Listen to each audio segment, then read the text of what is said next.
우리 하나님 말씀 요한복음 11장 35절 말씀입니다. 예수께서 눈물을 흘리시더라. 오늘이 어린이날인 줄을 제가 오늘 아침에 교회 오면서 알았어요. 그래서 우리 교회는 어떤 이렇게 무슨 날이나 이런 거를 중요하게 생각 진짜 안 하는 교회구나라는 것을 오늘 또 새삼스럽게 깨닫게 되었습니다.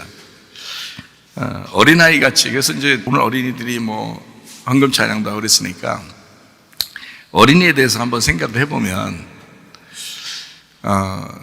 마태복음 18장 1절부터 3절까지 말씀을 보면, 그때 제자들이 예수께 나와 이르되 천국에서는 누가 크니이까 예수께서 한 어린아이를 불러 그들 가운데 세우시고 이르시되 진실로 너희에게 이르노니 너희가 돌이켜 어린 아이들과 같이 되지 아니하면 결단코 천국에 들어가지 못하리라. 어린아이 특징이 있는데요, 어린아이는 엄마 아빠만 있으면 다 되더라고요. 어린아이 특징이 가장 큰 특징이에요. 근데 엄마 아빠가 없으면 불안해해요.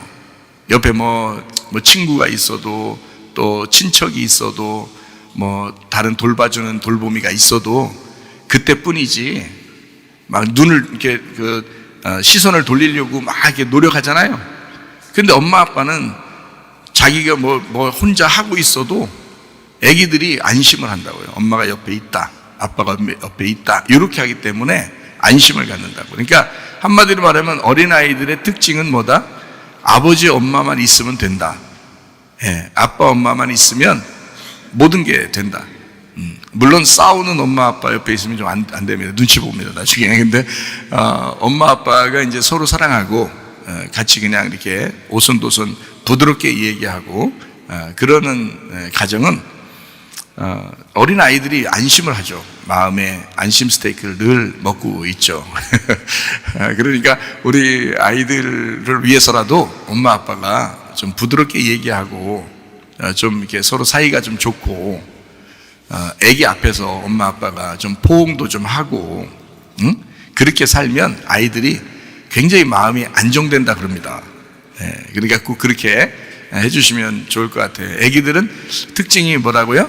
엄마 아빠만 있으면 된다, 엄마 아빠만 찾는다. 그게 특징이다. 자, 여러분과 저희가 어린아이 같아져야 된다 할 때 그 어린아이 같은 사람들은 어떤 사람이라고요? 우리가 어떤 사람이 천국 간다고? 하나님 아버지만 찾으면, 그러니까 하나님 지금 나와 같이 계신가? 늘 생각해야 되겠죠. 남편 대신 예수님이 나와 지금 같이 있는가? 남편 대신 예수님을 늘 생각하는 거죠. 그리고 하나님 아버지를 옷 입나 불안하지 않도록 늘 생각하는 거죠. 늘 이제 같이 있는 거를 자꾸 점검해야 된다는 거죠. 그게 어린아이 특징이니까. 그래야 천국 가니까. 여러분은 일주일 살면서 어때요? 하나님 아버지를 일주일 동안 생각하면서 사시나요? 아니면 자기 남편만 생각하잖아요. 자기 아버지만 생각하고, 자기 남편만 생각하고, 자기 자녀들만 생각하고, 그렇게 사셨나요? 아니면 자기만 생각하고? 솔직히 일주일 살면서 주님을 늘 이렇게 한번 생각해보고, 남편 대신 주님, 또 아버지 대신 우리 하나님을 늘 생각하면서 산다는 것은 정말 쉬운 일은 아닙니다. 이게 습관도 돼야 되고, 그러니까 일부러라도 어린아이처럼 돼야 천국 간다고 했으니까 일부러라도 천국 가는 그 어린아이의 특징이 뭐다? 아버지를 늘 생각하는 거다. 아버지를 늘 찾는 거다. 남편이라는 예수님을 늘 찾는 거다. 그게 어린아이의 마음이더라는 거예요. 그러니까 어린아이들처럼 영접을 해야 된다. 어린아이들을 영접해야 된다, 우리가. 그죠? 어린아이를 받아들이고 용납하고 영접해야 된다. 이제 그런, 주님께서는 그렇게 말씀하시잖아요. 그러면 어린아이처럼 영접하라는 말은 어린아이처럼 되라고 그러는 거잖아요. 어린아이처럼. 마태복음 18장 4절 말씀도 한번 볼까요? 그러므로 누구든지 이 어린아이와 같이 자기를 낮추는 사람이 천국에서 큰 자니라. 그렇게 돼 있어요. 어린아이처럼 되라, 어린아이처럼 돼야 된다. 그 말은 어린아이를 영접해야 된다. 그러면 이제 겉으로만 어린아이를 보면서 어린아이 영접해야죠. 어린아이들 너무 귀여우니까 영접해야 되는데, 그게 속에 자기한테 진짜 영적인 마음, 의미로 생각을 해봐야죠. 어린아이를 영접한다. 어린아이처럼 돼야 되는구나. 내가 어린아이처럼 돼야 되는구나. 어린아이들을, 다시 말하면 어린아이를 내가 이해하고 있는가. 진짜 어린아이가 뭘 원하는지, 어린아이가 특성이 어떤 건지를 진짜 나는 이해하고 있는지 여러분 생각을 해보시라고요. 어린아이는 속의 마음이 어떤 마음인지를 진짜 이해하고 있는, 어린아이 마음이 어떤지 여러분이 이해한다면요, 부부들 싸움 안 할 겁니다. 그렇겠죠? 예, 어린아이 마음이 어떤지만 알면 부부들 절대 싸움 안 할 거예요. 예, 절대 이혼 안 할 겁니다. 어린아이 마음을 알게 된다면. 근데 어린아이를 이해가 안 되니까 부부들이 싸우는 거고, 지 승질대로만 사는 거고, 이혼도 하고 막 자기 마음대로. 왜? 애기들을 그냥 자기의 어떤 소유물처럼 생각을 하는 거예요. 그가 또 하나의 인격이고 하나님의 자녀라고 하는 것을 생각한다면 그의 마음이 상처받지 않도록, 그의 마음이 다치지 않도록 진짜 조심했어야 되는 거거든요. 그런데 그게 잘 안 온다고요. 왜냐하면 주님의 마음을 모르니까, 어린아이가 어떤지를 진짜 이해를 못했으니까. 그 어린아이를 영접해야 되는데, 그 어린아이를 이해해야 되는데, 그런 말이거든요. 예. 무슨 말인지 아시겠죠? 그죠? 예. 그런 마음을 가지셔야 된다. 어린아이를 잘 이해하면 누구만 의지한다고요? 부모님만 의지한다. 그러니까 이 어린아이도, 여러분도 오직 하나님을 의지할 수 있도록 만들어 주셔야 하고, 그런 가정이 돼야 돼. 그런 분위기가 돼야 된다는 거예요. 그 가정이. 자기도 부모라는 하나님을 잊지 않도록, 잊어버리지 않고, 내가 지금 잊어버리고 살고 있는가 생각해보고, 부모님을 늘 생각하는, 하나님 아버지를 늘 생각하는 마음. 그래서 부모님들을 주신 거예요. 부모님 생각해보라고. 하나님 아버지를 생각하라고 부모님들을 주신 거라고요. 부모들한테 함부로 대하면서 하나님만 생각하는 게 아니고, 그건 완전 가짜고, 하나님을 사랑하는데 이웃 사랑하지 않는 거지. 그렇게 하면 그 이웃은 바로 나라고 했잖아요. 하나님 보실 때 이웃은 나라고요. 그러니까 내 주변 모든 환경, 내 부모, 내 남편, 내 아내, 내 자녀 다 이웃이라고요. 거기에서 완성이 돼야 된다고. 근데 완성을, 하나님을 바라보지 않는 마음이 거기서 완성하려고 하는 게 완성이 아니죠. 그건 여기에 매여 있는 거지, 땅에 매여 있는 거지, 완성시킨 게 아니란 말이에요. 하나님을 진심으로 바라보고 하나님만 의지하는 그 마음이 늘 있는 사람이, 그 하나님이 자기 안에 간직돼서 살아가는 사람이 인격적으로 그 마음으로 이웃을 사랑하는, 그래서 가정이 사랑하는 거죠. 교회를 사랑하는 거고요. 그게 완성이라는 거예요. 가정과 교회에서 완성되는 거란 말이에요. 그러니까 함부로 대하는 게 아니라는 거죠. 난 하나님을 잘 믿어, 난 하나님만 섬기면 돼, 그러니까 함부로 대해도 돼. 그게 아니잖아요. 자기만 멋대로 사는 거지. 그건 이웃사랑이 아니죠. 그건 진짜 완성이 아니라고요. 그건 하나님에 대해서 모욕하는 거라고요. 그러니까 하나님을 사랑하면 이웃을 사랑해야 된다.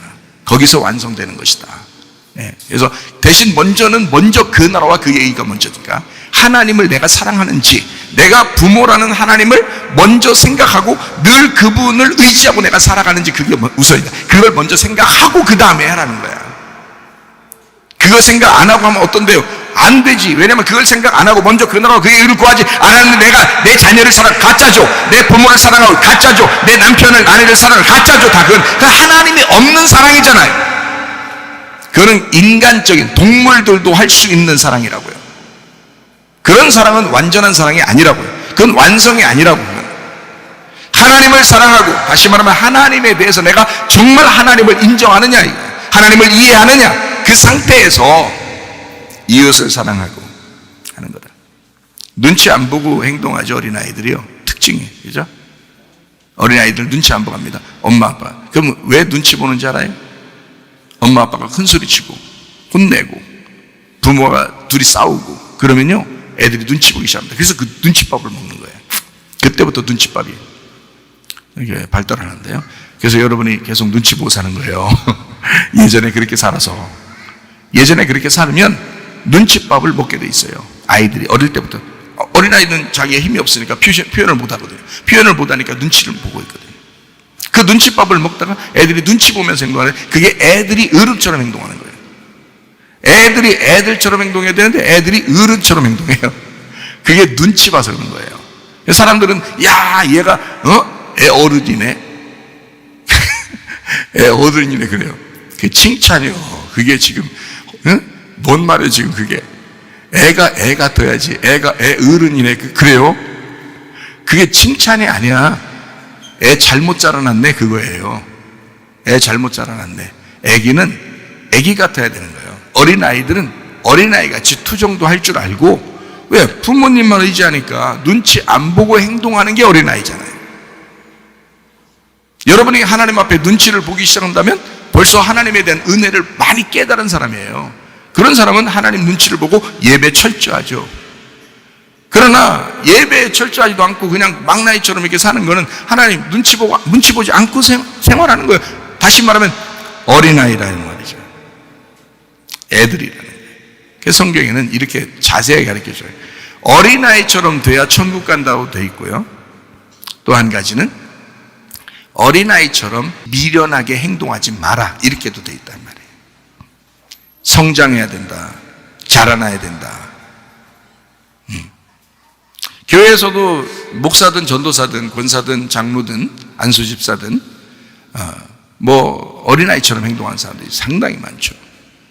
그러니까 자기 주장만 하는 거예요. 그렇게 어린아이 같은 사람은 반드시 말씀을 통해서 자기를 부시고 새로운 건축이 속에서 이루어져야 돼서 단단한 음식을 먹을 수 있는 성장하는 사람이 돼야 된다는 거예요. 눈치를 본다는 것, 어떻게 보려면 잘해 보려고 하는 거죠. 눈치 본다는 것은. 가정에서도 눈치 보는 사람이 있습니다. 잘해 보려고. 저쪽 사람이 나를 어떻게 볼까. 교회에서도 눈치 보는 사람들이 꽤 많습니다. 저쪽 사람이 나를 어떻게 볼까. 이런 눈치 보죠. 눈치 보지 말라는 게 아니라 그렇게 눈치를 볼 정도가 자연스럽게 될 정도면 성장한 거죠. 그건 사회성이라 그러지. 그죠? 교회에 대한 단체성, 가정에 대한 단체성이라 그러죠. 그러나 자기는 그런 단체성이 없는데도 눈치를 보고 있다는 것은 그거는 의식적인 거죠. 그건 율법적이라는 겁니다. 좋은 게 아니죠. 어린아이는 어린아이 짓을 하는 거예요. 그냥 어린아이 같이 사는 거예요. 하나님 의지하면서, 말씀 의지하면서, 말씀 탁탁 받아 먹으면서 그렇게 사는 거예요. 어린아이는. 그래서 성장하면 단단한 음식도 먹고 서로 목회자와 함께 상의도 하고 대화도 하고, 그리고 앞으로 교회를 위해서 우리가 주 안에서 어떻게 섬겨야 될지를 서로 상의하고 회의하고 그러죠. 그러나 어린아이들이 굉장히 많기 때문에 교회는 자칫 잘못하면 그 어린아이 짓이 미련한 어리석음으로 나타나서 자꾸 교회에 분란을 일으킬 수 있기 때문에 그런 것들은 미연에 방지해야 된다. 지혜롭게. 그런 사람들이 꽤 많기 때문에 그렇습니다. 그래서 우리는 어린아이가 좋은 거지만 어린아이처럼만 돼서는 안 된다는 겁니다. 지혜롭게 성장해야 된다. 단단한 음식을 먹을 줄 알아야 된다. 무슨 말인지 아시죠? 우리 교회는 단단한 음식을 너무 많이 먹이는 것 같아요. 단단한 음식만. 이빨도 빠지고 이빨도 별로 없고, 어린아이나 노인이나 이런 사람들에게 단단한 음식을 주면 이게 오늘 어린이 날이라고 그러잖아요. 어린이 날이라고 그러잖아요. 사람들이 할 때. 저도 오늘 아침에 알았지만 와보니까 오늘 점심 식사 고기더라고요. 고기. 누가 먹자는 거지? 부모들이 먹자는 거예요. 자기들이 먹자는 거예요. 지금 애기들 먹이자는 거예요. 그래서 내가 다른 반찬 있냐고 물어봤어요. 그랬더니 없대요. 그 하나래요. 그래서 오늘은 고기를 시켜 먹자는 거예요. 그래서 엄청 많이 재고 있더라고요. 고기를요. 그래서 야, 이거 뭐 어떻게 하지 우리. 하여튼 우리가 먹고 잘해줘야 되겠구나 애들한테. 단단한 음식은 어른들이 먹는 거예요. 어린아이들이 먹는 게 아니에요. 어떤 권사님을 이빨 놓고 왔다고 아주 걱정하시더라고요. 고기인데. 어린아이들은 어쨌든 단단한 음식을 먹을 수 없고 좀 자라나야 단단한 음식을 먹어요. 그래서 저는 너무 단단한 음식을 우리 교회 사람들에게 너무 많이 좀 주지 않았나 생각이 들어서 걱정도 되고 그러는데요. 어린아이 같은 마음은 갖되 단단한 음식을 먹을 수 있는 성장하는 사람이 돼야 되겠다. 그게 온전한 사람이다. 히브리서 5장을 한번 봐요. 히브리서 5장 11절부터 6장 2절까지 말씀입니다. 멜기세덱에 관하여는 우리가 할 말이 많으나 너희가 듣는 것이 둔함으로 설명하기 어려우니라. 때가 오래되었으므로 너희가 마땅히 선생이 되었을 터인데 너희가 다시 하나님의 말씀의 초보에 대하여 누구에게서 가르침을 받아야 할 처지이니 단단한 음식은 못 먹고 젖이나 먹어야 할 자가 되었도다. 이는 젖을 먹는 자마다 어린아이니 의의 말씀을 경험하지 못한 자요 단단한 음식은 장성한 자의 것이니 그들은 지각을 사용함으로 연단을 받아 선악을 분별하는 자들이니라. 그러므로 앞에 있는 말들에 대해서 그러므로 이렇게 나오는 거이죠. 앞에 있는 말들, 그러니까 단단한 음식을 먹어야 된다. 그 단단한 음식이 어떻게 된 사람들만 먹느냐? 그러므로 어떻게 되냐? 그러므로 우리가 그리스도의 도의 초보를 버리고 죽은 행실을 회개함과 하나님께 대한 신앙과 침례들과 안수와 죽은 자의 부활과 영원한 심판에 관한 교훈의 터를 다시 닦지 말고 완전한 대로 나아갈지니라. 그러니까 뭐 골로새서나 갈라디아서도 그러죠. 그러니까 말씀의 초보, 이게 뭐 날과 달과 절기와 월상 뭐 이런 것들을 막 지키고 너희들이 뭐 율법적으로 어떤 걸 뭐 정해가지고 그걸 자꾸 지키고 이러는데 그런 것들도 말씀의 초보라는 거예요. 어린아이들이나 하는 것이지 진짜 단단한 음식을 먹는 사람은 날마다 모이고 날마다 예배하고 날마다 그 말씀을 사모하고 날마다 주님과 교통하는 사람들입니다. 그런 사람들이 돼야 된다고 말씀하는 거예요. 여기서 지금 어린아이처럼 어린아이 행세하지 마라. 그게 좋은 게 아니다. 말씀의 초보에서 단단한 음식을 섭취하는 사람들이 돼야 된다. 그러나 마음은 어린아이가 돼야 된다.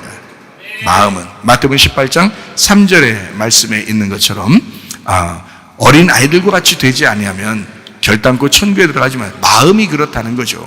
마음이 어린아이처럼 돼야지. 너희가 다 컸는데 어린아이로 다시 돌아갈 수도 없잖아요. 마음이 그렇게 돌아가야 된다는 거죠. 그 마음이 어린아이처럼 된다는 것은 어떤 의미냐면 마태복음 5장 3절에 나와 있는 심령이 가난한 자가 복이 있나니 천국이 그들의 것이며, 심령이 가난한지, 그러니까 심령이 가난하단 말은 가난하니까 배고프니까 거지니까 자꾸 뭘 먹을 걸 구하는 거 아니에요. 그럼 양식 되시는 분이 누구예요? 우리의 양식이 누구예요? 예수님이죠. 나의 양식 되신 하나님, 나의 양식 되신 그 예수님을, 그 말씀을 내가 사모하는 자가 심령이 가난한 자고, 그가 심령이 거지가 된 사람이에요. 그 어린아이란 말이에요. 그러니까 그 말씀이신 하나님을 계속 구하는 거죠. 그 부모를 계속 구하는 거란 말이에요. 이해가 되시겠어요? 그러니까 천국이 저들의 것이다 이 말이에요. 그런 어린아이들이 되셔서 여러분이 천국의 백성 다 되시기를 바랍니다. 예. 제가 이제 그 제주도에도 그 목회자 세미나를 하다 보니까 그 목사님들이 가장 바라는 게 있더라고요. 뭐냐면 성경의 틀을 가르쳐 주십시오. 성경을 그냥 이렇게 읽다 보면 그냥 많이는 읽었는데 이게 틀이 안 잡히니까 이게 딱 울타리를 딱 쳐줘야 되는데 그게 없으니까 그냥 여기 읽을 땐 이런 거 같고 저기 읽을 땐 저런 거 같고 저기 읽을 땐 저런 거 같더라 이 말이에요. 그래서 창세기부터 요한계시록까지 어떤 틀, 어떤 요약된 내용 이런 게 딱 있으면 좋겠다고 그런 이제 부탁들을 많이 하시더라고요. 그것 좀 가르쳐 달라고. 근데 이게 이제 뭐 한두 개가 아니고 몇 개가 되니까 이거를 하나를 설명하려고 해도 한참 시간이 걸리거든요. 몇 개가 되니까 그걸 설명하려면 시간이 너무 많이 걸리니까 그러니까 몇 가지만 추려서 이렇게 설명을 좀 이렇게 해주고 왔습니다. 그래도 틀이 더 필요하다. 그래도 그 틀이 더 필요하다. 그 울타리를 쳐야 그 말씀이 그 속에서 이해가 되니까. 그래서 그 울타리를 쳐주는 목사님들이니까 아무래도. 예, 울타리를 쳐줘서 자기들 스스로가 그 안에서 그 말씀을 발견해야 되거든요. 그래서 그 틀 중에 하나가 어떤 거냐면 이런 거죠. 신명기 24장 1절부터 4절까지 말씀을 하니까 사람이 아내를 맞이하여 데려온 후에 그에게 수치되는 일이 있음을 발견하고 그를 기뻐하지 아니하면 이혼 증서를 써서 그의 손에 주고 그를 자기 집에서, 자 이렇게 되잖아요. 이게 무슨 말이냐면 선악과 먹었으면 그 선악과 먹은 자를 이혼해서 내쫓는다 이런 뜻이에요. 근데 그렇게 안 보인단 말이에요. 그러니까 집에서 있는 뭐 남편 아내 이혼하면 안 돼 뭐 이런 얘기들만 생각한다고 사람들이. 근데 그게 틀이 아니니까 그렇게 하면 틀을 벗어난 말들이라고 그게. 그러니까 틀이라고 하는 거는 성경 안에서의 요약이라고요. 그러니까 이 말은 무슨 의미를 해주려고 한 거냐면 너희가 선악과를 먹었어. 자, 아내를 맞이했잖아요. 아담이 하와를 맞이했는데 그 하와를 맞이했더니 그 하와가 아담한테 뭐 먹였어요? 선악과 먹인 거 아니에요? 뱀이 하와를 선악과 먹이고 하와는 아담에게 선악과 먹였잖아. 하나님은 아담하고 약속했는데, 그렇죠? 아담하고 약속, 아담이라는 사람하고 하나님은 창조된 그 사람하고 약속했는데 그 사람을 넘어뜨린 거예요. 누가? 여자가요. 그 아내가 넘어뜨린 거잖아요. 그 수치되는 일이 벌어지니까 둘 다 쫓아내자, 하나님이. 그게 이혼이라고요. 그게 하나님에게서의 이혼이라고, 그 이혼 증서라고요. 그거를 정확하게 내가 왜 쫓겨났는지, 내가 왜 죄인이 되었는지, 왜 내가 하나님을 못 만나게 되었는지, 그거를 너 철저하게 생각하라고 이혼 증서를 들고 있으라는 거예요. 그거 철저하게 깨달으라고 이혼 증서 들고 다음 남편 만나라는 거예요. 그게. 계속 읽어봅니다. 어떤 내용인지. 그를 자기 집에서 내보낼 것이요, 그 여자는 그 집에서 나가서 다른 사람의 아내가 된다는 거예요. 다른 사람의 아내. 그러니까 그 다른 사람이 있어야 되는 거잖아요. 그 다른 사람이 누구예요? 우리에게 다른 남편으로 오신, 다른 남자로 오신 예수님이란 말이에요. 그러니까 먼저 있었던 남편이 내 남편이 아니구나, 같이 선악과 먹고 쫓겨난 놈이구나. 두 번째 남편 누구예요? 예수님. 그 예수님을 만나 그 사람의 아내가 되려니와. 그렇죠? 그 다음에 그의 둘째 남편도, 그러니까 그 남편이 그를 미워하여 이혼 증서를 써서 그의 손에 주고 그를 자기 집에서 내보냈거나, 또는 그를 아내로 맞이한 둘째 남편이 죽었다고 하자. 지금 이건 뭐냐면 24장 3절에는 그렇게 한번 해보자, 막상 한번 생각해보자 이거야. 그런데 24장 4절에 뭐라고 돼 있어요? 그 여자는 이미 몸을 더럽혔으니까 그를 내보낸 전 남편이 그를 다시 아내로 맞이하지 마라. 그의 아내가 아니다. 그 전 남편 말이에요. 그 전 남편이 아내로 맞이하지 마라. 이 일은 여호와 앞에 가증한 것이다. 너는 네 하나님 여호와께서 네게 기업으로 주시는 땅을 범죄하게 하지 마라. 그러니까 첫 번째 남편이라고 하는 먼저 남편 있잖아요. 그건 네 남편이 영원히 될 수가 없다. 그건 영원히 헤어져야 된다는 거예요. 그게 이혼 증서라는 거예요. 그 이혼 증서를 가지고 예수님한테 와야 되는 거예요. 그래서 이혼 증서를 들고 와야 되는 거예요. 두 번째 남편, 다른 남편을 만날 때. 그래서 그 이혼 증서를 가지고 오잖아요. 그러면 다른 남편이 예수님을 만나. 그럼 그 예수님이 봐가지고, 야, 이 여자 만약에 더럽다, 뭐 잘못됐다, 죄졌다, 그러니까 이 여자를 또 내보내야 되겠다. 그러면 이 여자가 나가서 전에 있던 그 남편을 다시 만나서는 안 된다는 거예요. 영원히 끝난 거니까. 그러면 진짜 두 번째 남편도 우리를 갖다가 버리겠다는 거예요? 아니면 그런 일은 다시, 첫 번째 있는 남편 절대 가서 다시는 못 만날 거니까 다시는 너하고 나하고 헤어진다, 안 헤어진다? 안 헤어진다는 걸 반대적으로 얘기한 거예요. 네가 다시 나가서 그 남편을, 첫 번째 그 남편을 다시는 만날 기회가 없어. 다시 만나서도 안 돼. 그건 하나님 앞에 가증한 거야. 그러니까 나는 너를, 두 번째 만난 그 예수가, 예수님 남편이라는 진짜 예수님이 우리를 더 이상 버리거나 내보내지 않는다. 그러니까 너는 다른 데 가서 또 다른 사람하고 살 생각을 하지 마라. 아예 그걸 접어라. 그런 말이에요. 이 말이. 두 번째 남편이신 예수님 만나면 더 이상 이 땅이 우리의 주인이 아니라는 거야. 그가 우리의 남편이 아니라는 거야. 그걸 철저하게 아는 게 이혼 증서라는 거예요. 그 이혼 증서를 가지고 예수님 앞에 오라는 거예요. 그래서 이혼 증서가 결혼 증서가 돼야 되는 거예요. 그게 성경의 완성이라는 것입니다. 그러니까 한마디로 말하면 선악과가 생명나무가 돼야 된다는 거예요. 네, 선악과가 생명나무가. 그러면 여러분 이제 요걸 한번 봐봐요. 히브리서 10장 9절 말씀. 그 후에 말씀하시기를 보시옵소서 내가 하나님의 뜻을 행하러 왔나이다 하셨으니, 예수님을 말하는 겁니다. 그 첫째 것을 어떻게 해요? 폐하셨다. 둘째 것을 세우려 한다 그랬잖아요. 첫째 것을 폐하시고 두 번째 것을 다시 건축하겠다, 세우겠다, 이런 말이잖아요. 그럼 이 말이 어때요? 지금 이혼 증서하고 결혼 증서하고 이렇게 보니까 이혼 증서를 폐하고 결혼 증서, 그 이혼 증서가 결혼 증서가 되게 할 거야. 그것으로 끝이야. 더 이상 이혼이라는 게 없어. 예수님하고 절대로 이혼하면 안 돼. 그래서 성경에서는 남편과 아내가 절대 이혼하면 안 된다고 써 있어요. 맞죠? 하나님을 믿는 사람들은 절대 이혼하면 안 된다. 그거를 그림자로서 여러분과 제가 실제로 실천을 해야 된다는 얘기고요. 그림자로서.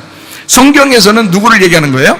남편이신 예수님하고 너하고 절대 이혼할 수가 없다. 하나님이라는 남편을 너가 떠날 수가 없다. 그리고 하나님이라는 남편이 너를 버릴 수가 없다라는 걸 성경에서는 그걸 이혼이 안 된다, 이혼하면 안 된다라고 쓴 거예요. 성경은 하나님과 나와의 문제니까. 무슨 말인지 알겠죠? 다른 사람들에 대해서 정죄하는 얘기가 아니라고요. 교회에서 잘못하면 정죄한다고, 율법적으로 누가 이혼만 했다 그러면 좀 이상하게 본다고요. 그거 아니라고. 그렇게 보는 게 아니에요. 이혼을 뭐 2번 한 사람도 있고 3번 한 사람도 있고, 어떤 사람 연예인 보니까 3번 했다고 자기 그렇게 얘기하던데. 아니, 연예인 아무것도 아니야.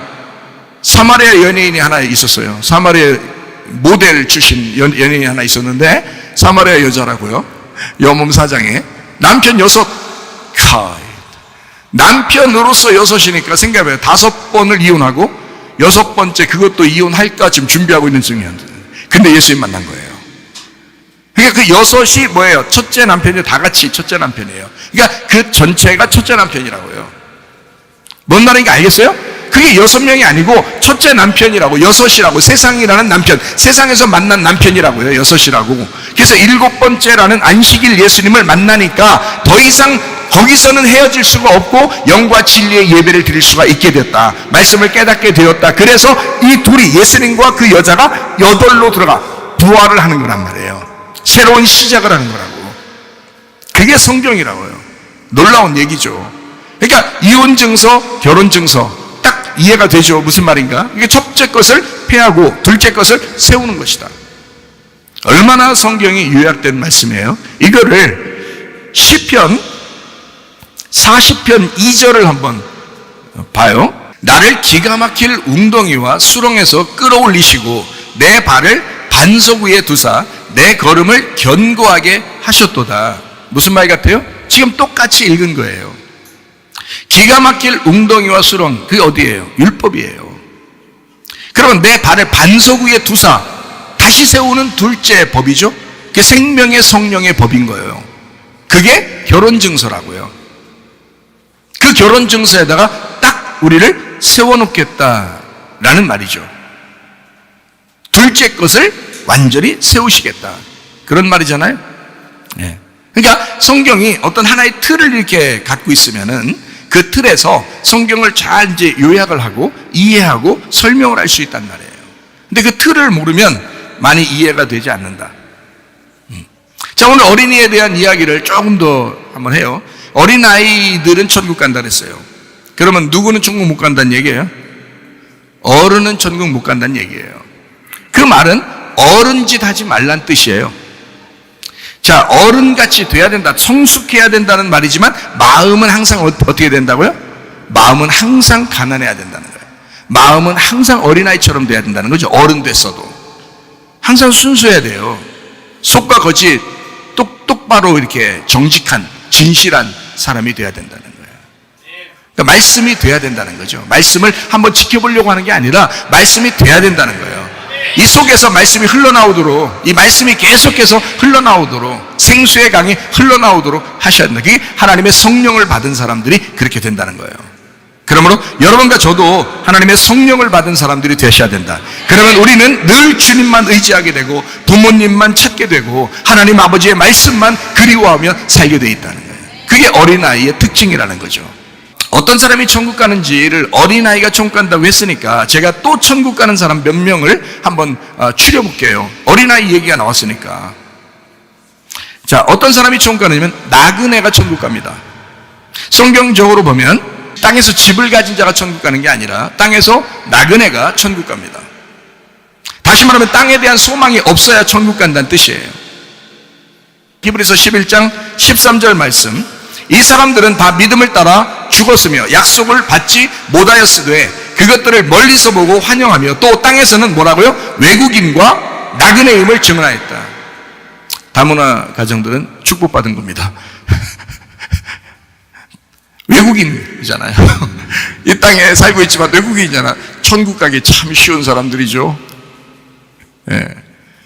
어떤 마음이 늘 있어요? 아, 난 나그네야. 나는 나그네야. 정착이 안 되는 거죠. 나그네. 나그네는 자기 집이 없는 거예요. 이 땅에. 그러니까 소망이 없죠. 이 땅에서. 그러니까 위를 바라보게 되죠. 하늘나라의 소망을 갖게 되죠. 그러니까 이 땅에서 나그네니까 별로 그렇게 이 땅에 애착이 없는 거예요. 나그네가 뭔 애착해서 이렇게 막 세우고 그러겠어요. 나그네인데 또 떠나야 되는데. 그걸 우리가 안다면, 그거 자체만 안다면요, 여러분 예배 철저하고, 선교 철저하고, 말씀과 기도에 철저합니다. 예, 그것만 진짜 안다면요, 여러분. 제가 왜 어떤 사람이 막 칭찬해주고 그래도 내가 흥분하지 아니하고 왜 내가 차분한지 아셔? 나그네니까. 나는 늘 나그네. 언제 죽을지 모른다는 생각을 늘 가지고 살거든요, 저는. 내 사명이 다하면 우리 주님께서 나를 부르실 것이다.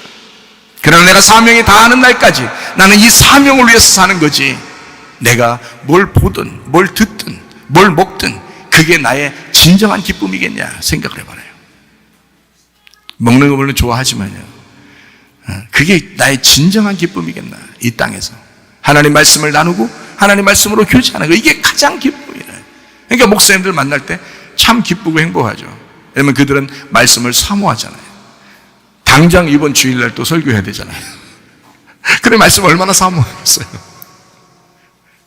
그런 사람들의 가슴에, 그 사람들의 입에 말씀을 물려주니까 얼마나 좋겠냐고요. 그 흥분된 그 모습들을 보면서 얼마나 내 마음도 기쁘겠냐고. 말씀의 교제라고 하는 그 사명. 베드로전서 1장 1절, 예수 그리스도의 사도 베드로는 본도, 갈라디아, 갑바도기아, 아시아, 비두니아에서 흩어진 나그네. 베드로전서 1장 17절, 외모로 보시지 않고 각 사람의 행위대로 심판하시는 이를 너희가 아버지라 부른즉 너희가 나그네로 있을 때를 두려움으로 지내라. 나그네인데, 거기가 내 집이 아닌데. 그러니까 우리 주님을 생각하면서 두렵게 지내는 거죠. 함부로 생활 안 하는 거야. 왜냐면 내 나그네 인생으로 내가 영원한 것을 평가받거든요. 이해가 되십니까? 예. 그러니까 우리 아프리카의 선교사가 어제도 연락이 와서 교회 짓는 땅을 좀 사고 싶다. 교회 짓는 땅을 사고 싶다. 교회를 몇 개 줬어요. 학교도 몇 개 줬어요. 그 편지 내용 여러분이 아시죠? 문자를 통해서 저를 꼭 오라는 거 아니에요. 그게 작전인지, 그게 오라 그러면 이제 제가 그 갈 돈을 보낼 거니까, 어차피 보내니까 그런 사람인 걸 알고서 그러는 건지, 몇 번 이제 작전을 써보면 아니까. 실제로 그런 얘기를 해요. 그때 내 마음속에, 그래, 내가 가지고 있는 것보다 이것도 일하면 얼마나 또 행복할까, 그들이 또 얼마나 좋아할까, 그런 생각이 들어오는 거지. 어차피 나는 언제 죽을지 모르고, 나는 이 땅이 소망이 없으니까 교회라도 하나 더 짓고, 많은 사람들이 거기에 모여서, 지금 우리 교회가 지어진 지, 저 선교사도 하는 말이, 우리 교회에서 35개 교회가 모여서 부흥회하고 있답니다. 지금 어제 하고 있다고 해서 연락이 온 거예요. 자기하고 몇몇 강사들이 부흥회하고 있다, 집회하고 있다더라고요. 그게 너무너무 감사하더라고. 그러면서 땅 얘기를 하는 거예요. 그런데 그것도 작전인지 하여튼 모르겠어요. 저는 순수한 마음으로 받아들입니다만은 어쨌든 너무 감사하잖아요. 그러니까 내가 나그네죠? 생각 자체가 나그네예요. 언제 죽을지 모르죠? 이렇게 생각하면 진짜 주를 위해서 살고 싶어요. 주를 위해서 살다 가고 싶은 거예요. 여러분 마음 어떻습니까? 여러분 마음은 어떤가요? 여러분은 이 땅이 진짜 여러분 정착지인 것 같아요? 여러분이 이 땅에 나그네로 살았던 그 모습으로 여러분 영원한 것을 평가받습니다. 정말 어리석고 후회하는 짓 하지 말고 진짜 주를 위해서 한번 멋지게 살다가 주님 만나시기를 바랍니다. 그게 나그네 인생이에요. 나그네로 있을 때를 두려움으로 지내라. 요한계시록 14장 1절 말씀. 또 내가 보니 보라 어린 양이 시온산에 섰고 그와 함께 14만 4천이 서 있는데 그들의 이마에 어린 양의 이름과 그 아버지의 이름을 쓴 것이 있더라. 하나님의 이름이 그 속에 있는 사람, 어린 양과 아버지의 이름이 그 이마에 있는 사람, 이 땅에 소망이 있겠어요? 땅에서 자기 집을 찾는 게 아니라 교회를 찾는 사람, 진짜 집, 아버지의 집인 교회를 찾는 사람, 나그네만 그 교회를 더 사모하는 거예요. 나그네니까 천국을 사모하는 거예요. 나그네니까 이 땅이 나의 종착역이 아니니까. 생각을 해봐요. 그러니까 교회를 위해서 살 수 있는 거고, 그러니까 천국을 위해서 살 수 있는 거예요. 그렇지 않은 사람은 나그네가 아닌 거죠. 그러니까 집 없는 나그네가 천국 간다는 것입니다. 하나님의 집을 누가 갈 것인가? 이 땅에 자기 집을 사모하는 사람이 천국이라는 하나님의 집을 갈 것인가? 아니지 않는가? 성경에는 그 나그네에게 하나님은 대접하고 싶어 한다. 이 땅의 나그네들에게 하나님은 하늘의 집을 주고 싶어 한다. 그걸 꼭 한번 생각해 보시기를 바랍니다. 나그네만 천국 갑니다. 여러분은 나그네예요. 이 땅의 종착역이 아닙니다. 목사가 그렇게 생각하는 거 여러분도 그렇게 생각하기를 바라는 거예요. 저만 그렇게 생각하지 말고 여러분도 같이 그 생각을 하면서 같이 살아가자고요. 나중에 후회할 거 아니니까. 나중에 나도 후회하지 않을 인생, 내 양심에 바르게 살려고 하니까. 나도 후회하면 나만 손해지. 누가 나를 알아줘요. 나만 손해지. 양심에 바르게, 양심에 후회하지 않도록. 내가 우리 아내한테 정말 사랑한다 하고 내가 잘해주고, 왜 그런지 알아요? 양심에 바르게, 내가 후회하지 않도록. 내가 어느 날 죽었을 때, 내가 주님을 만나러 갔을 때 나는 떳떳하도록, 내가 후회할 인생을 내가 살지 않았다. 그러나 남편과 아내가 서로가 막 미워하고 사랑하지 않고 싸우고 애들한테 그런 못된 것만 보여주고 이랬던 사람이 나중에 천국 가려고 할 때, 나중에 아마 심판받으러 갈 때, 아마 주님께서 그를 오라고 하실 때 얼마나 후회할까? 내가 왜 이랬을까? 내가 왜 이런 인생을 살았을까? 내가 정말 예수 믿는 사람은 맞았을까? 내가 정말 예수 믿는 사람 맞나? 내 양심에 바르지 못한 불편스러운, 좀 뭔가 불안한, 그러니까 불행한 거예요. 여러분, 행복이 왜 행복한지 알아요? 불안하지 않으니까 행복한 거예요. 편안하니까 행복한 거예요. 그런 양심으로, 그런 마음으로 살아가니까 행복한 거예요. 그걸 천국이라 그러는 거예요. 불안하면 내가 이건 아닌데. 여러분이 안 불안하게 살려고 일주일 동안 살다가 교회 와서 예배드리면 불안해져. 왜? 말씀을 그렇게 하니까. 말씀을 꼭 이런 식으로 하니까. 우리 교회가 여러분 괴롭히려고 얘기하는 게 아니잖아요. 여러분을 진짜 그리스도인 만들려고 그러는 거잖아요. 진짜 하나님의 사람 만들려고 그러는 거잖아요. 여러분 이 땅에서 나그네 되시기를 바랍니다. 그래야 천국 갑니다. 하나님의 집을 사모하는 사람, 이 땅의 집이 아니에요. 하나님의 집을 사모하는 나그네, 그들이 천국 간다. 또 어떤 사람이 천국 가느냐? 땅에서 아버지 찾는 사람, 아버지가 없는 사람, 땅에 아버지가 없는 사람, 그 사람이 천국 간다. 아버지 없는 아들, 그럼 얼마나 애처롭겠어요. 제가 우리 아들하고 딸하고 가끔 생각해 보면 정말 아빠로서 정말 미안한 마음이 참 많은데, 옛날에 그 외국에 공부하러 이제 보내서 그쪽에 제가 이제 가끔 간단 말이에요. 가서 이제 저는 한국에 다시 돌아오는 날이 돼요. 돌아오는 날 되면 우리 아이들이 저를 이제 보내면서 표시를 안 내려고요. 웃습니다. 그리고서 인사하고 돌아서서 울어요. 그래서 제가 그 뒤에서 그걸 보는 거예요. 그 택시를 타고 이제 떠나오게 될 때 저도 그 창문에서 이렇게 보거든요. 근데 아빠랑 같이 있고 싶은데, 아빠랑 있으면 같이 놀고 재밌고 많이 먹고 좋은데, 재밌는데 그게 안 된 거예요. 아빠를 그리워하는 그 마음, 아빠 입장에서 그걸 평생을 가슴에 응어리를 쥐고 살아요.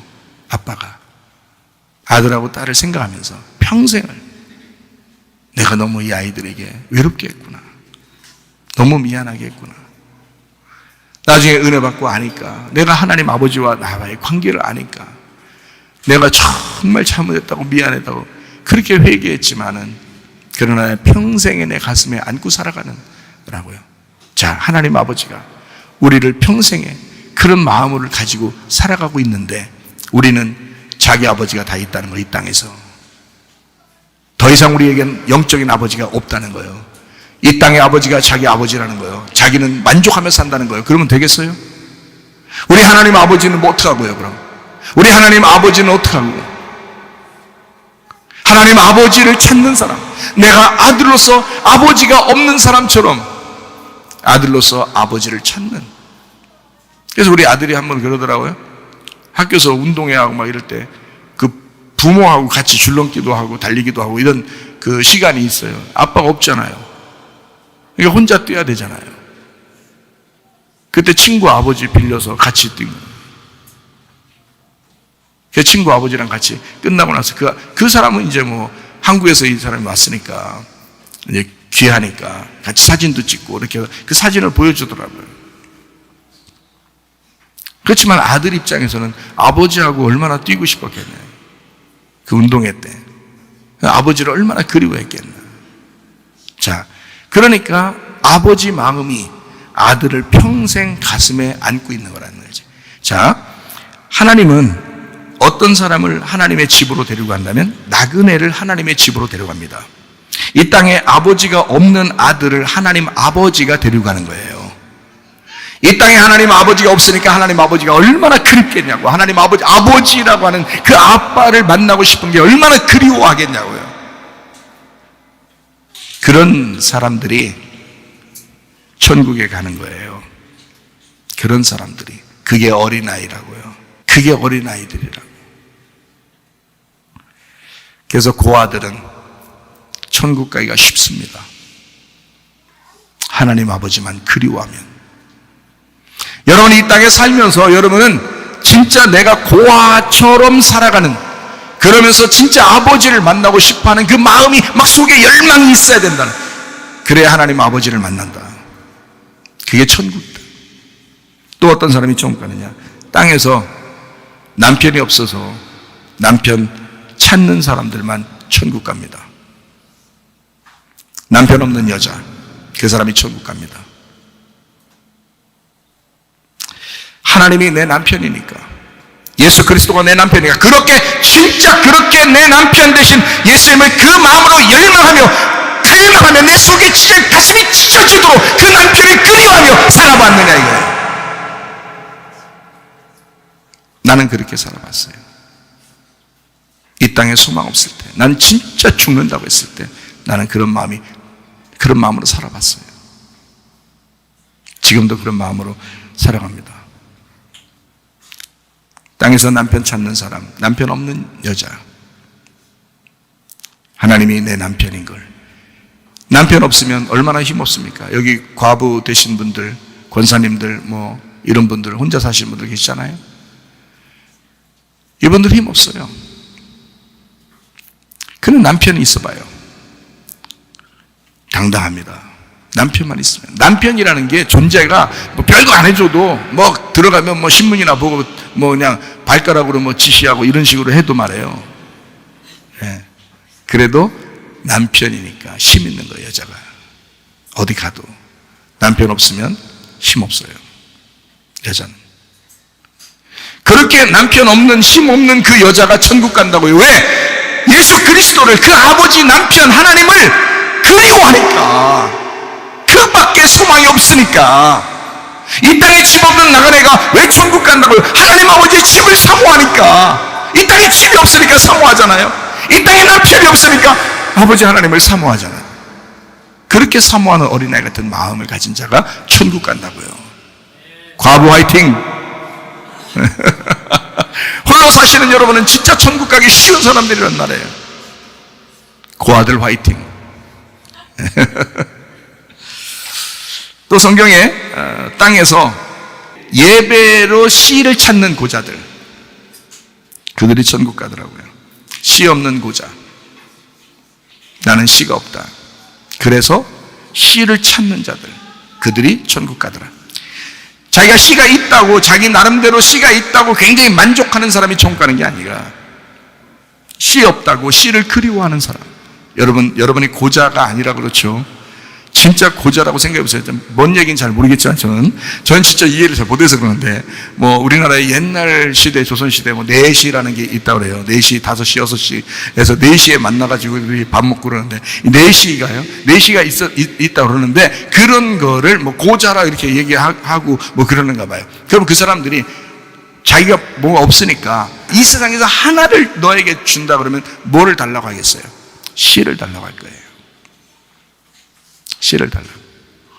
그렇게 씨를 사모하는 자, 그들이 천국 가는 거예요. 그 말씀을 사모하는 자, 씨 없는 고자들, 하나님이 그들에게 씨가 되시는 거예요.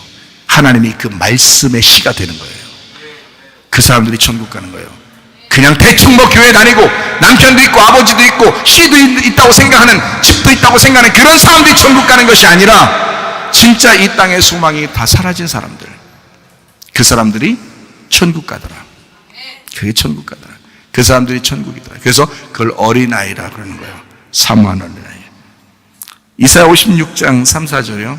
여호와께 연합한 이방인은 말하기를 여호와께서 나를 그의 백성 중에서 반드시 갈라내시리라 하지 말며, 고자도 말하기를 나는 마른 나무라 하지 마라. 여호와께서 이와 같이 말씀하시기를 나의 안식일을 지키며 내가 기뻐하는 일을 선택하며 나의 언약을 굳게 잡는 고자들에게는, 이렇게 되죠. 그래서 그 고자들에게 진짜 하나님 아버지가 씨를 주는, 하나님 아버지라는 씨를 주는 진짜 복받은 사람이 되게 만들겠다. 네. 하나님은 그렇게 약속하는 거죠. 여러분과 제가 진짜 하나님 안에서 구원받고 영혼의 구원받고 진짜 주님을 사모하다가 주님 만나셔야 합니다. 네, 여러분 마음속에. 저는 주님 앞에 새로 부름받고 이렇게 믿는 사람들, 하나님을 믿는다고 하는데 말씀을 모르는 사람들, 이런 사람들이 꽤 많죠. 그냥 덜렁덜렁 교회나 이렇게 다니고 이런 사람들이 한두 명이 아니죠. 그런 사람들에게 하나님 말씀을 가르쳐 달라고 주님께서 저를 부르셔서 새롭게 말씀을 받아서 여러분에게 증거하고 그러는 사람입니다. 어느 날 저의 사명도 주님 앞에 다 되면 주님이 저를 부르시겠죠. 그러나 내가 이 사명 감당할 동안에는 내가 사명 때문에 살아있는 거지, 나는 나그네다. 나는 늘 그 씨를 사모한다. 나는 내 남편 되신 예수님을 그리워한다. 깊이 생각한다. 예수를. 히브리 3장 1절의 말씀처럼 예수님을 깊이 생각하는 거예요. 그 아버지를 늘 그리워한다. 실제로 우리 아버지가 또 돌아가셨으니까 그렇겠지만 아버지를 그리워한다. 하늘나라 가서 진짜 아버지 만나고 싶어요. 우리 아버지. 내가 어려워서 많이 말도 못했던 그 아버지. 너무 바쁘셔가지고 맨 목회하느라고 그렇게 사셨던 아버지. 내가 하늘나라 올라가서 한번 만나고 싶어요. 내가 많이 말을 좀 하고 싶었다고, 얘기 좀 하고 싶어요.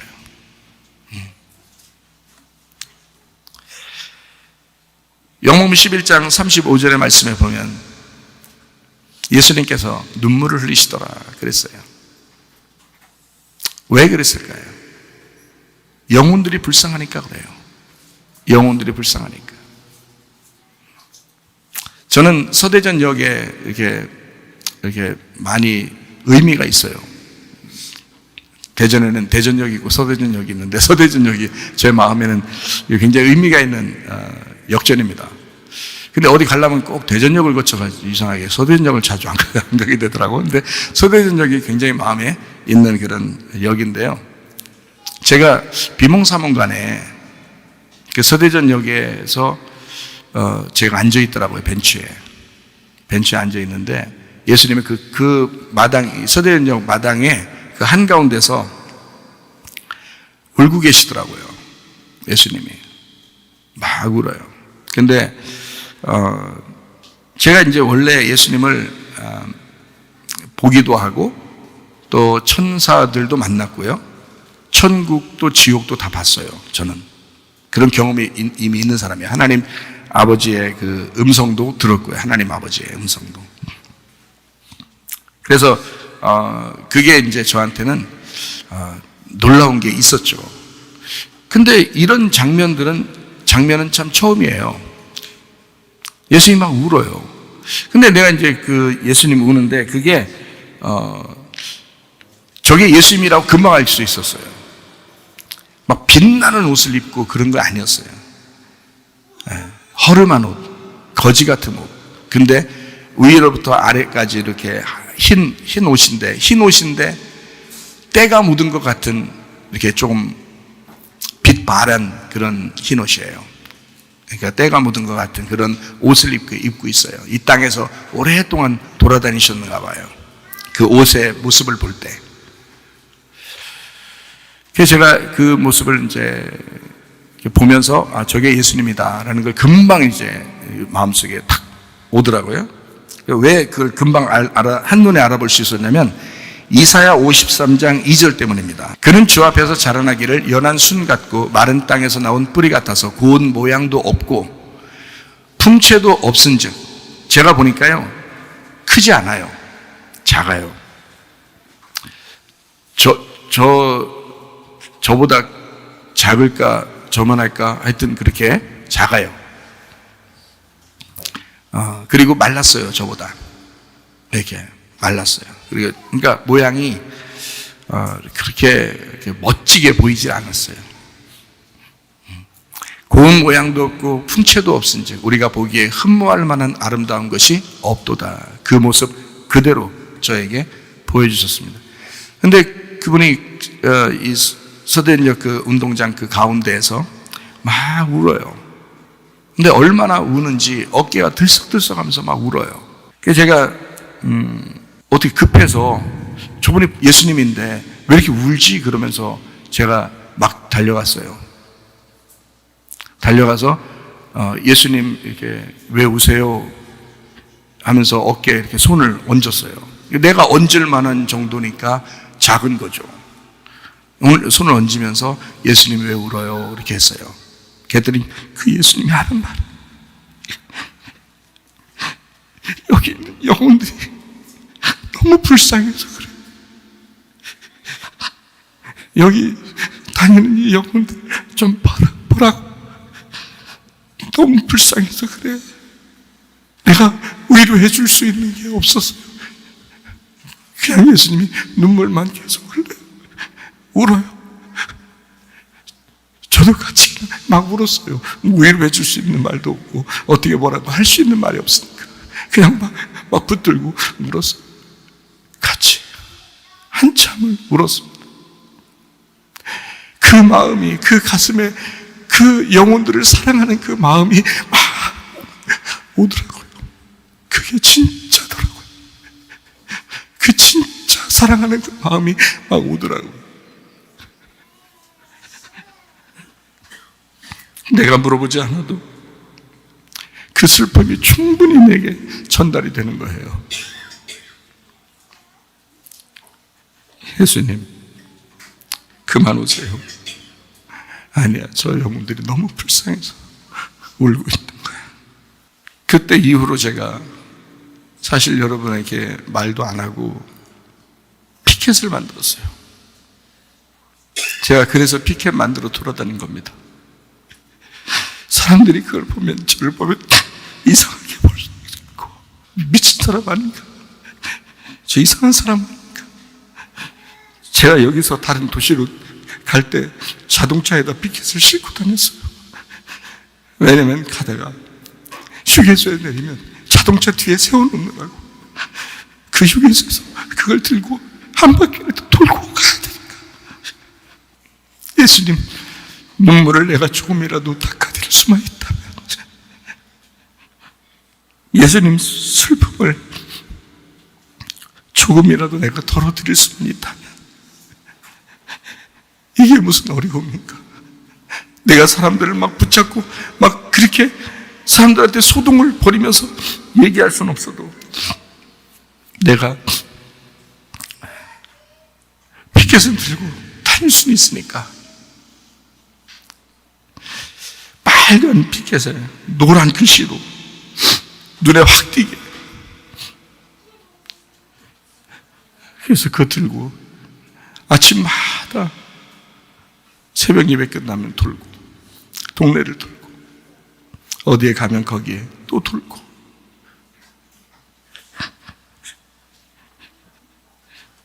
예수님이 너무 눈물을 흘리셔서 내가 어떻게 해줄 수 있는 게 없습니까? 나는 제가 좋아하는 노래가 많지 않은데 그 중에 이런 노래가 있어요. 참 좋아하는 노래인데, 때론 슬픔에 잠겨서 한없이 울었던 그대, 그리고 나, 그 노래가 있어요. 그 세상 노래예요. 근데 제가 왜 그 노래가 마음에 와닿는 노래냐면, 제가 그 모습을 봤으니까, 그 주님의 모습을 봤으니까, 생생하게 봤으니까, 지금도 눈만 감으면 선하니까. 또 이런 노래가 있어요. 제가 노래 좋아하는 노래 중에, 바람만 불면 외롭고 또 괴로워 슬픈 노래를 부르던 날이 많았는데, 내 속엔 내가 너무도 많아서 당신의 쉴 곳 없네. 이 의미가 무엇인지를 알기 때문에 내가 가슴으로 듣는 노래입니다. 여러분에게는 그냥 한낱 지나가는 설교, 또 한낱 지나가는 노래일 수 있지만, 그러나 저는 다릅니다. 저는 이 속의 의미를 압니다. 그 주님의 가슴을 압니다. 예수님의 그 심정을 압니다. 왜 내가 이 땅에 살면서 아내도 있고 어머니도 계시고 자녀도 있고 집도 있는데 내가 왜 나그네처럼 사는지 아시겠습니까? 내가 왜 아내 없는 사람처럼, 자녀 없는 사람처럼, 부모님 없는 사람처럼, 내가 집 없는 사람처럼 왜 그렇게 사는지 아십니까? 나는 주님을 깊이 생각합니다. 히브리서 3장 1절의 말씀이에요. 그러므로 함께 하늘의 부르심을 받은 거룩한 형제들아, 우리가 믿는 도리의 사도이시며 대제사장이신 예수를 깊이 생각하라. 누가복음 21장 36절의 말씀입니다. 이러므로 너희는 장차 올 이 모든 일을 등이 피하고 인자 앞에 서도록 항상 기도하며 깨어 있으라 하시니라. 배워서 되는 게 아닙니다. 주님의 가슴을 깨달은 사람들은 예배와 선교, 말씀과 기도에 집중합니다. 오늘도 한 영혼이 주님의 음성을 듣게 하옵소서. 오늘도 그 주님의 마음을 전달하고 또 전달받게 하옵소서. 그 마음으로 우리 주님이 지금도 울고 계신단 말입니다. 여러분을 영접하기 위해서 그 주님과 동행하다가 주님 만나시기를 바랍니다. 내 영혼이 은총 입어 중한 죄짐 벗고 보니 슬픈 말은 이 세상도 천국으로 와노다. 할렐루야 찬양하세. 내 모든 죄 사함받고 주 예수와 동행하니 그 어디나 하늘나라 주의 얼굴 뵙기 전에 멀리 내던 하늘나라 내 맘속에 이루어지니 날로 가깝도다. 할렐루야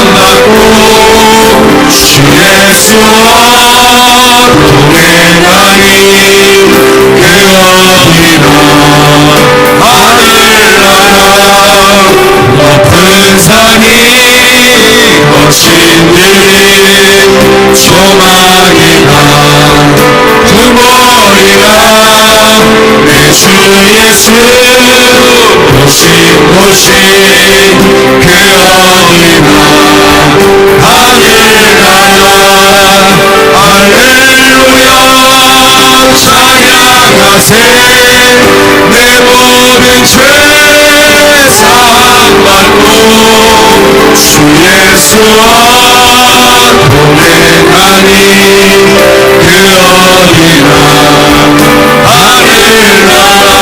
우리 한 목소리로 기도하겠습니다.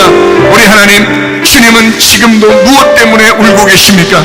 제가 그 눈물을 닦아드릴 수만 있다면, 예수 그리스도의 그 슬픔을 덜어드릴 수만 있다면, 주여 우리가 교회를 위하여, 주님을 위하여 주님 앞에 당당하게 살아갈 수 있도록 우리 하나님 내 마음을 주장해 주시옵소서. 우리가 주님과 동행하다가 주님 만나게 하옵소서. 기도합니다. 우리 하나님 아버지여, 사랑과 은혜를 감사를 드립니다.